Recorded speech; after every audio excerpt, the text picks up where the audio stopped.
Suo motu supreme court द्वारा लिया गया है। जिस तरह से पंजाब, हिमाचल, उत्तराखंड और जम्मू कश्मीर में भारी तबाही मची है, इसको लेकर सरकारों को नोटिस जारी किया गया है। सुप्रीम कोर्ट ने यह कहा है कि प्राथमिक तौर पर यह दिख रहा है कि बड़े पैमाने पर अवैध कटान हुआ है।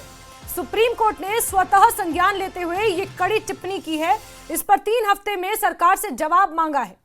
सीजेआई ने यह कहा है कि मीडिया रिपोर्ट्स में हिमाचल में बड़ी संख्या में लकड़ी बहते हुए दिखी है। जी हां, आपको याद होगा साल दर साल हिमाचल प्रदेश में लकड़ियों की बड़ी बड़ी खेप खड्डों और दरिया में बहती हुई देखी गई। हालांकि इस पर किसी ने कोई जवाब नहीं दिया, ना ही सरकार ने ना ही विपक्ष ने इसके ऊपर कोई सवाल उठाया। लेकिन सुप्रीम कोर्ट ने स्वतः संज्ञान लेते हुए इस बात को उठाया, इस मुद्दे को उठाया।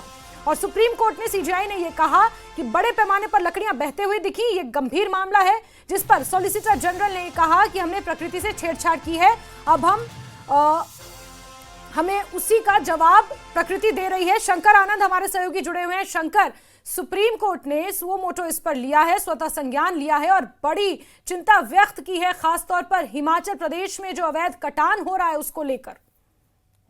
निश्चित तौर पर देखिए, जिस तरह से सुप्रीम कोर्ट ने आज उत्तर भारत में जो बाढ़ और बारिश का जो एक मामले पर जो स्वतः संज्ञान लिया है, इस मामले पर जो पंजाब, हिमाचल प्रदेश, उत्तराखंड, जम्मू कश्मीर में हाल की जो भारी बारिश और बाढ़ को लेकर गंभीर चिंता जताई है, इस मामले पर सुनवाई के दौरान में मुख्य न्यायाधीश वी.आर. गवई ने कहा कि हमने अभूतपूर्व बारिश और बाढ़ देखी है और इन राज्यों से जवाब मांगा है। और सीजेआई ने टिप्पणी ये भी की है कि जो फर्स्ट प्रथम दृष्टया में ऐसा प्रतीत होता है कि बड़े पैमाने पे अवैध कटाई हुई है। और मीडिया रिपोर्ट्स को भी उन्होंने इस बात में जिक्र करते हुए कहा है कि मीडिया रिपोर्ट्स में हिमालय में बाढ़ के हिमाचल प्रदेश में बाढ़ के दौरान में बड़ी संख्या में लकड़ियों को बहते हुआ देखा गया है। और जिस तरह से वहाँ अवैध कटाई का जो मसला है, ये अपने आप में बेहद गंभीर है। तो इन तमाम मसलों पर जिस तरह से जवाब मांगा गया है, देखना लाजमी होगा कि चाहे पंजाब की बात करें, हिमाचल प्रदेश की बात करें, उत्तराखंड की बात करें या जम्मू कश्मीर की बात करें, वहाँ के प्रशासन के द्वारा इस मामले पे क्या जवाब भेजा जाएगा।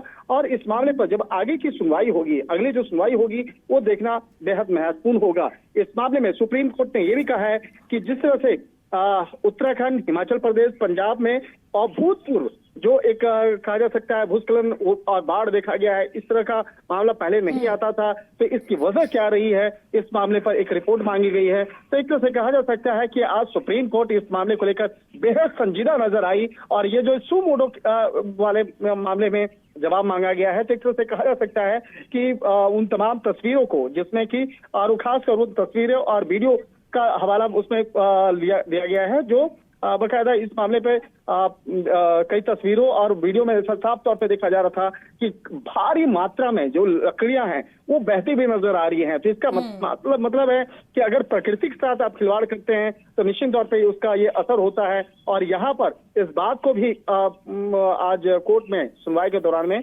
यहाँ पे कोर्ट के सामने कहा गया है। और इस मामले में सॉलिसिटर जनरल ने यहाँ तक कहा है कि हमने प्रकृति के साथ जितनी छेड़छाड़ की है, अब हमें उसी का जवाब दिया जा रहा है। तो एक तरह से कहा जा सकता है कि इस मामले को लेकर हर कोई संजीदा दिख रहा है, लेकिन राज्य सरकार के द्वारा इस मामले पे क्या आगे जवाब दाखिल किया जाएगा वो देखना लाजमी होगा। और इस मामले में जो अगली तारीख जो सुनवाई क्या होगी, वो इस मामले में थोड़ी देर के बाद स्पष्ट कर दिया जाएगा। ठीक है, बहुत शुक्रिया शंकर जुड़ने के लिए हमारे साथ। तो सुप्रीम कोर्ट ने स्वतः संज्ञान लिया है। हिमाचल प्रदेश, पंजाब, उत्तराखंड और जम्मू कश्मीर में जो तबाही मची है और खासतौर पर हिमाचल प्रदेश में विकास के नाम पर जो अवैध कटान हुआ है और वो लकड़ियां जो बह बह कर नालों से आ रही हैं, दरिया में आ रही हैं, उसको लेकर भी सुप्रीम कोर्ट ने चिंता व्यक्त की है। 3 हफ्ते में सरकार से जवाब मांगा है और 3 हफ्ते बाद सरकार क्या अपना जवाब पेश करेगी, देखना काफी महत्वपूर्ण रहेगा।